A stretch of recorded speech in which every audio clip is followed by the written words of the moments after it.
Hey guys, how's it going? My name is Joe Tyrrell and welcome back to GP Blog. The Russian Grand Prix is famed for being a snooze fest, but as with so many of the normally boring races, this season threw up another cracker as Lewis Hamilton secured victory in dramatic circumstances. As the rain teamed down, dramatic late pit stops saw drivers changing positions all over the place. But which of those drivers were winners and which of them were losers at the Russian Grand Prix? Let's find out. Lewis Hamilton, winner. We'll get the obvious out of the way early doors. Lewis Hamilton is definitely a winner. Russia is often a formality for Mercedes, but it was anything but that this weekend. Starting from 4th and underwhelming in qualifying, he got a nightmare start and was at one point on the opening lap down in 8th. However, as he has done so often before, he drew on all his experience to hang in there and keep himself in contention. And when it came to making the big call late in the day, he made it, despite initially ignoring his team. The decision to pit was what gave Lewis the win and what cost Lando Norris, and those are the call you make when you're a 7-time world champion. Those fine margins,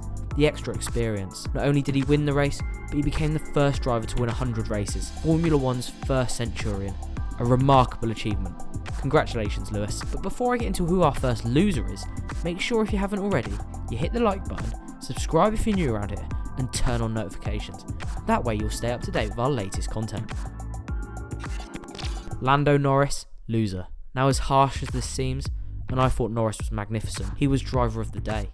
But this might be the biggest L of the week. To be so close, yet finish down in 7th will hurt Norris, and it was his inexperience that cost him. In the heat of the moment, he decided it was best to stick it out and go into survival mode. It didn't pay off, and it backfired emphatically. Norris will learn from this and come back stronger. Deservedly, he was driver of the day, but at the same time, a loser at the Russian Grand Prix. Max Verstappen, winner. Possibly the biggest winner of the weekend. Starting down in 20th to finish P2 is a superb result for Max. It was damage limitation when the decision was made to take the penalty, but when the opportunity arose in the dying stages of the race, he took full advantage. Hamilton may have won the race, but this will feel like a win for the Dutchman and the Red Bull team, and he's very much still within striking distance of his title rival, despite Hamilton overtaking him. Valtteri Bottas, loser. This one might be a bit harsh too, considering he started down in 17th, but his P5 finish doesn't tell the full story. Mercedes made the call to give Bottas a new engine, maybe to be a blocker in front of Verstappen, but he barely put up a fight as the Dutchman flew past him. After that,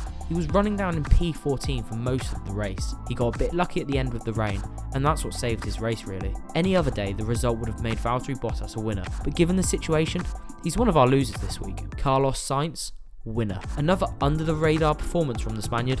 He's fitted in at Ferrari wonderfully this season, and his stock continues to rise. Starting P2, finished on the podium again, he stayed out of danger and was in the right place to secure a solid result for Ferrari. He goes about his business without any complaints. P3 is a brilliant result for Sainz. He's a definite winner. Pit crews, loser. Slightly different one here.